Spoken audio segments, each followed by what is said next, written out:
Hello everybody, good afternoon. I am back. I just had to get a quick drink of water after casting that last game. It was quite long between Mad Frog and Cast on Lost Temple. So next we got here a game I actually watched in its entirety already. I saw this interesting little play on, let's see what my favorite Steps of War by Cloud. So we have let's actually introduce our players first. So we have XlorD versus Cloud. So we have Cloud as our red Terran player and XlorD as our yellow Zerg player. Let's pop up a production tab. SCV and Overlord, very common. And of course you're on Steps of War, very close spawning distance. I think the closest in the game, unless there's some non-ladder maps that Blizzard made that I just haven't seen yet that are actually smaller than this, but I have not actually seen any of those yet myself. So actually we're going to see here no quick pull from XlorD, which is semi-popular semi-popular on this map. The game that comes to mind is that game Machine versus Huck, where Machine did decide to 6-pull and beats Huck on this map whenever he tried to fast expo as per toss. So 6-pull or just even any kind of early pull on this map can be very, very useful with this short run distance. So we have our gas first, followed by spawning pool, getting that gas finish before he finishes. Oh, there you go. Good job pulling that one back. Getting that gas finish before he gets that spawning pool finished, and he'll be able to get that speed as soon as possible.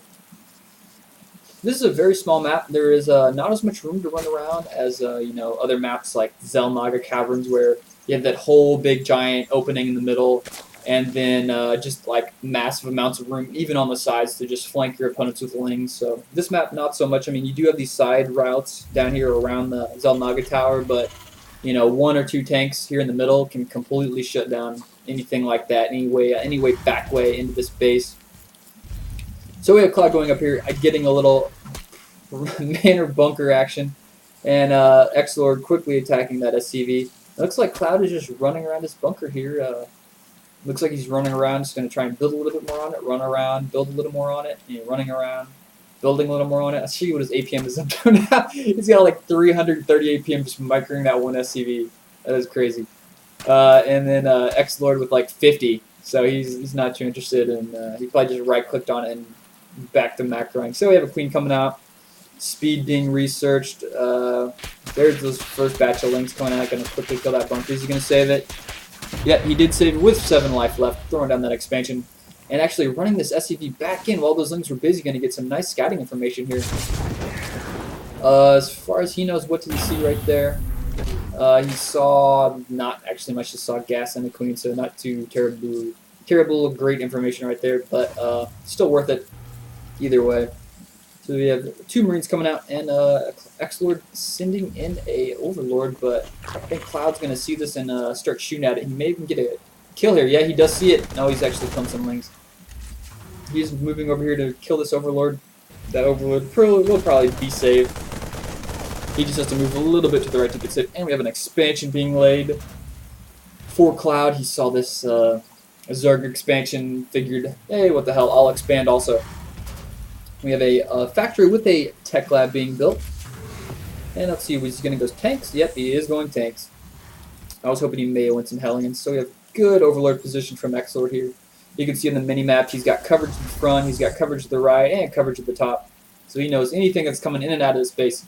So you have an SCV coming out, running straight into these SCVs, or sorry, straight into those lings, and just getting killed. I guess, I don't know what that was about. He probably just didn't see them when they were sitting on his base earlier.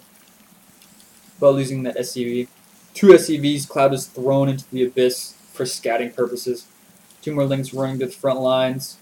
Looks like we have 6 more drones in production, so XlorD feeling pretty safe, confident on map control, is going to do some hard droning. Good scan timing from Cloud, seeing that hatchery going up, that tech just now finishing.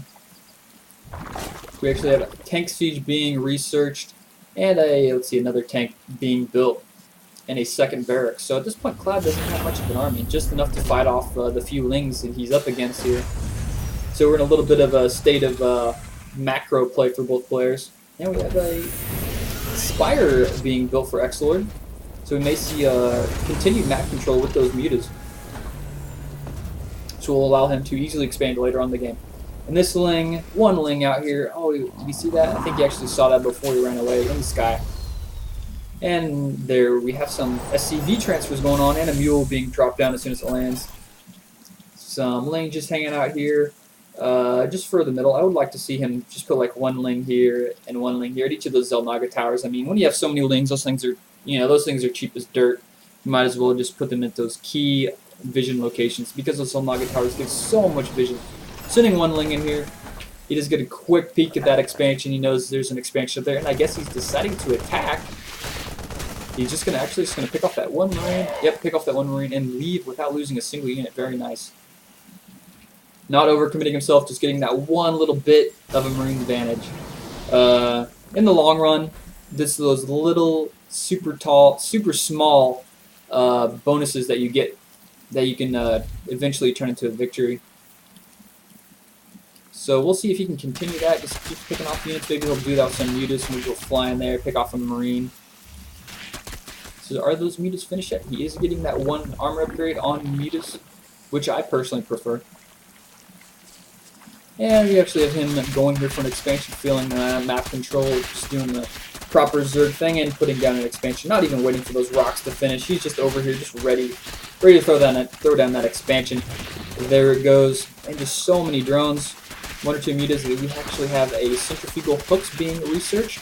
So we'll probably see some Ling Muta Baneling combo going on, which is always seems to be a great unit combination against Terran players because Terran players have to get the Marines to counter the mutas, but then you get the Lings and Banelings to counter the Marines, but then you get the tanks to counter the Banelings. It's just back and forth. So we actually have some good creep tumor usage getting spread out there, very nice. Looks like he's going to use these mutas to come up here, get a little look-see. Sees quite a few tanks. And an SCV. SCV there probably. It looks like he's going to build a missile turret with that SCV. And he's just sending some Lings up here around the top. A bunch of people. Oh, there they are. That's all the Banelings. So it looks like Cloud just rallying up here to his forward post with that missile turret and that siege tank. Hasn't quite yet finished that other geyser. Probably wouldn't be too bad of an idea because it does look like he's completely saturated right here. Especially with that missile turret in the way, getting in the way of some harvesting. Oh, we have some action here. Whoa, some Banelings going up. Looks like he managed to kill like a couple Marines there and almost killing that tank. So low to killing that tank. And so far we got just a Marine tank army. For Cloud, he's slowly pushing up here. It looks like he's leapfrogging from this location up here to this location, and we have two missile turrets being built. And these Marines just keeping those mutalisks at bay. Cloud's gonna he's gonna walk straight up to XlorD's base. We may have another attack coming on right here. A couple Banelings with their Rolly upgrades. Let's see here if we're gonna get any action. Doesn't look like. Looks like XlorD is just waiting a little bit. We have some more units back here, some more Lings coming out. He may be waiting for some more units to come out. A couple more mutas being built, Banelings being morphed in, and 12 more Lings being researched. And looks like we just had the infestation pit finished. And Cloud is just like walking across the map here with nothing stopping. A lot of Banelings going in, but he manages to kill. Looks like yes, he killed 3 tanks and maybe 2 Marines with that, and maybe a missile turret, but he didn't kill any of these Marines, and the Marines are a large portion of his food army right now. So food count, we have a 96 to 101. So Cloud bringing in 1 medevac just to heal up all those Marines. Very nice unit, very handy. And he's just using these missile turrets as kind of a backup anti-air for his tanks. So whenever he's forced to run his Marines away from these Banelings to fall back, even if the mutas come in, there's still on missile turrets there to protect his tanks from those mutas. So now in the sweet spot position, Cloud is using this medevac. Serves as a dual purpose right now for vision and healing on those Marines, giving him vision just to completely lay down some rain on XlorD's base. Throwing a scan up there, gets a nice view of all those Banelings being produced, but he has quite a few number of tanks here, and if he focuses fires, he can kill those banelings before they get anywhere near those mutas. And worst case scenario, he loses 2 or 3 tanks, but saves his entire marine army. So it looks like this expo is completely being shut down, and looks like he did transfer all of his workers over here. So let's get a check the food count again. 118 for the Terran player and 103 for the Zerg player, so very close. And 5 Marines up there. He probably could have killed those, but I guess he wants to save it for the final attack. So coming here from a different angle, we have a bunch of banelings coming in, and he's just stimming and running away from them.